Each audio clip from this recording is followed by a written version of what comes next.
Hello people, um, you just need to bear with me on this one. I'm just going to kind of get through a couple of points here that have been happening recently. Hang on a wee minute. Right, so, obviously, I'll put that on at the beginning, evidence versus proof. And a lot of talk about star trails, a lot of talk about people just ignoring things for the sake of ignoring them. So I'm going to explain why, for me, I came to the conclusion that, referencing the sky gives me absolutely zero proof for the shape of Earth that I'm standing upon. But at the same time, I'm going to play with a couple of ideas, just using some of the arguments that certain other people use, and they insist that because of what they see in the sky means that you live in a fucking globe. None of them, not one person can come forward and explain the logic and provide the measurable proof that the Earth is actually a globe by sky observations. It's just basing things on an assumption and then insisting that that's the case. So they use, because they want to push the story of a globe, they then look for evidence that they can try and support their story with.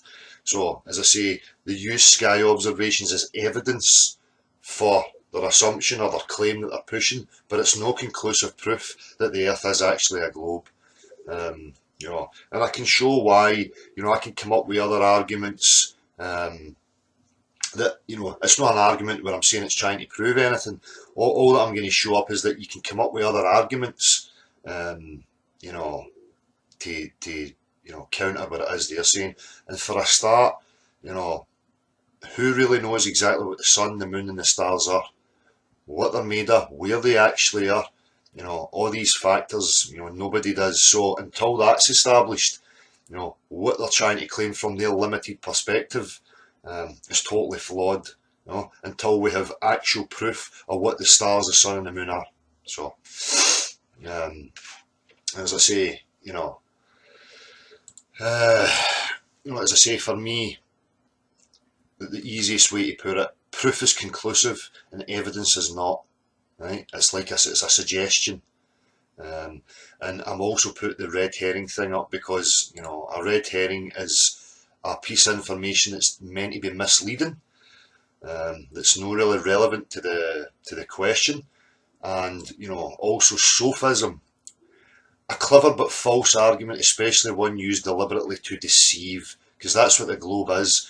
They use tricks like, the issue with perception, the vanishing point, and they try and use that as an argument for curvature.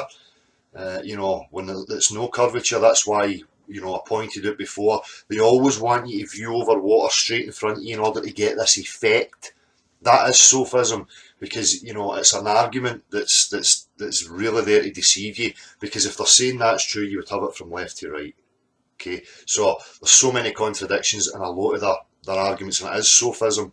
Same with the water argument, when they'll continue to try and throw up these ridiculous things like, look at a drip of water on a branch, look at a drip of water on the flat of a coin that's got curvature. They don't actually represent their claim, which is vast bodies of water conforming to the exterior of a sphere. They don't offer any practical examples. It's just sophism. It's a clever but false argument, especially one used deliberately to deceive. Anybody can look up what sophism means. So, the globe uses sophism. The globe uses red herrings, and it tries to use evidence as proof of their globe, but that's not the case. Okay, so I'll get into it in a wee minute, about this whole star trail thing, what I thought about it initially and what I put forward initially, based on the images and videos that I was seeing. They're not my videos and images, just going by what people said and what they offered. But as I said, for me, I left it alone because, it offered nothing in the way of the shape of the Earth you're actually upon. We have so many issues with perception, viewing things through moisture. There's so many varying factors, and as I said, I'll repeat it again, show me who knows exactly what the sun, the moon and the stars are, right? Until they establish that, it's just nonsense. So, before I get to that, another wee interesting thing, I think I was listening to, I think it was a couple of weeks ago actually, now, it was Laurie Freary and Lawrence Wright and they had mentioned about the sun being seen as a hexagram. Now what I've got here is photographs from a neighbour of mine. I can't remember the exact camera that he used, but he's taken these photographs and he's put it into his, editing. He's reduced the contrast and the brightness. I'm not sure exactly what he done. I'll need to speak to him, but I've got the photographs here just to show you, and then what we went on to kind of look at after that. So if I hold the first one up, now that's a photograph of the sun. Okay, another photograph of the sun.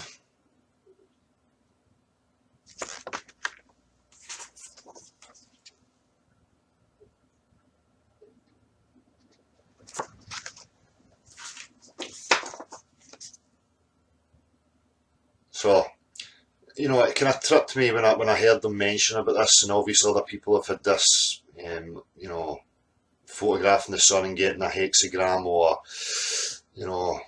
two interlocking pyramids almost. That's what it looks like, or a cube within a cube. But Marshall, he done a wee bit of research on it, and found that there was, I don't know, was it? I don't know. I'm not a photographer, so I'm not sure of the names. But the way the lens works, I think there was 6 arms to the lens, so that could possibly explain what's happening here, and that you're getting some sort of leakage through the lens. It doesn't automatically mean that what you're seeing there is really a true representation of the sun. I mean, I don't know. I can only go with what's happened in front of me, and I'm only sharing these because it's a neighbour of mine who took these and got this. But obviously there's got to be a lot to be said for what's going on with the lens and other parts of the equipment that you're using that could maybe cause that. But I shared it because I thought it was interesting that I'd heard other people talking about it. So anyway, we'll get to these Star Trail things in a minute. Another point is these hangouts that I'm doing. I've started to kind of look at it. I opened that platform up. You hear other people claiming that there's not a platform where people can really express themselves and have free say. You can on mine. The only reason there's moderators on there is because why should we put up with poor logic and just name calling? It's childish, it's distracting, it can put people off. People come to watch, to take part, and they just get called names. So that's the only reason there's moderating there. It's not to shut anybody up or to hide anything. As I've said before, the stage, the platform's there for anybody to come in and have their say and address any issue they want. But they want to avoid that still and go about in their wee groups and still cause this discourse. The reason I put that platform there was to highlight that these players around us, don't want to engage. They just want to play these wee games and try and seed as much doubt and discourse as they can. You need to really face up to that and start fucking, pointing it out. So, anyway, so we've covered sophism, evidence versus proof. I'll put that on at the start, and red herrings. Now, just to show that obviously me being involved in this for this amount of time, the Star Trail thing was there right from the beginning. I had a look at it and I heard what people were saying. There's a difference in rotation depending if you're south or north. Okay. Now I could play with that either way. I could take the flat circular model and I could have a circular rotation in the centre and an opposite rotation on the outside of whatever's going on. Just one, thing I could look at. But what I done, being involved in the truth movement and all this Illuminati stuff, Freemasons, and you've heard a lot of people saying, well, what they do is they take things and they subvert and they reverse things and they show you it in plain sight. So I played with that idea. And because I'm not committed to believing in anything, any maps, models, I'm only committed to the truth and want to discover and find out what the real reality is. So, play with this idea. And again, this is just plain because this is what they're doing. They're using evidence to try and back their story, which is it's no proof that the Earth is a globe. And what I'm about to say is no proof of anything either. But it's just to show that I can come up with something just as good, that, you know, it's now up to them to, you know, respond to it. So, they tell you live on the outside of a sphere, right? And the stars are all extending out into space. Now we know that they're fixed in their patterns and, you know, their distance to each other because we witness that in the sky every night, right? So it makes sense to me to go, okay, let me take their idea of a sphere, right? And what I'll do is all these star constellations I will put on the outer shell of the sphere, so they're fixed into the outer shell of the sphere, okay? Now I'll take the Mercator map just for example. So we have the square map, okay, sitting in the middle of the sphere. So you have imagine a glass sphere, but remember we're playing here with ideas and just, you know, philosophising. So you take the glass sphere, okay, and you have the flat level plane in the middle. Now if we say that's the equatorial line, and this can bring in the whole Pac-Man thing that Laurie and Lawrence going about and other people going about, you know, still using the square map or a diamond map, whatever you like. So if we take the square in the middle with a straight equatorial line, okay, and we start the sphere balanced over that flat platform with the sun directly, we can see the sun's fixed into the sphere or another sphere out with the sphere that the stars are in, whatever you like. But, you know, we're just playing here. So there's the equatorial line and we start the sphere. Okay, now the sphere rotates, right? Just the same as they say the stars are out there and it's the Earth that's rotating. So let's say the stars are fixed into the outer sphere and it's the outer sphere that rotates. Okay, that revolves. So if we start it on the equator, okay, so it's revolving this way. To the right is we have the North Star.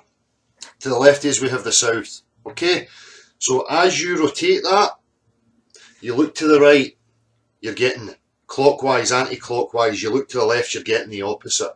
Now, if the sun's over the equatorial line, and we could say there's two suns, so if it's rotating and it gets to, you know, setting, there could be another one coming up here. Now, seasons, if it's to be summer in the southern hemisphere, the sphere rotates, wobbles to this side, so the sun's now off of the equatorial line as it comes up and over the Earth. Okay, so in the north the sun's further away and lower in the sky, closer to them and higher in the sky in the south as it rotates. Now the same again as it comes back and it comes to your summer. Okay, stars will be lower in the sky, the stars will be higher in the sky in the southern, right, as it's rotating. Now I see these images where it shows you that. The rotation with a straight line in the middle and, you know, a curved looking perspective, you know, coming away from it. So you could take the sphere and you could taper both ends of the sphere, if you like, almost like two road cones base to base. So there's your points, your northern, your southern point, and when it tilts and wobbles with the rotation, now there's an explanation, and I can say there's a flat level plane within the middle of that, and everything's rotating round about the outside of it. So, you know, as I say, you know, I've always said that, you know, let's look at the heliocentric model, the concave model and the flat models, and there's probably truth in every one, and if we combine them we can find them. Now, it backs up also that, you know, it maintains the pressure, it also can hold the water, and could explain things that are falling as it rotates up and things are being dragged, they could fall. You know, there could be any explanation. We need to move out of these images and ideas that's been sold to us from the globe model, right, and start trying to look past it. So my point was that when these people say you just rubbish the sky, you know, of course I gave it serious consideration and serious thought, but at the end of the day, I'm a realist. I'm really interested in truth. And I searched, and you know, I found flaw with it. It is a red herring because nothing that happens up there tells you anything about the full dimensions of the earth that you're standing upon, right? As I said, what's the stars, what's the sun, what's the moon? Where are they exactly? And who's proving these things? Until then, you know, they're arguing from ignorance. They're arguing from assumptions, from the indoctrination that was fed to them.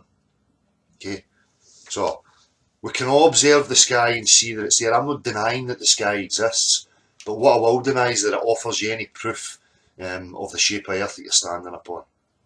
So,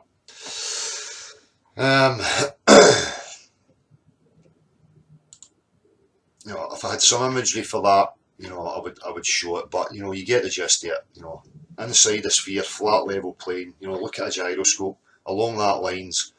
Okay, and there may be outer layers. There could be like onion skins. The stars are in one, the sun and the moon are in another. You know, and there's a rotation happening. So,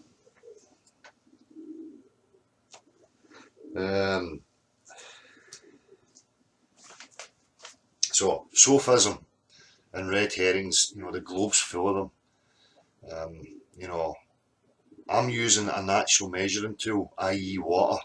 Right, that's an accurate measuring tool because it doesn't lie. So that tells us everything about the possibilities, and it rules out us living on the exterior of a sphere because there is no proof of that, none whatsoever. Right.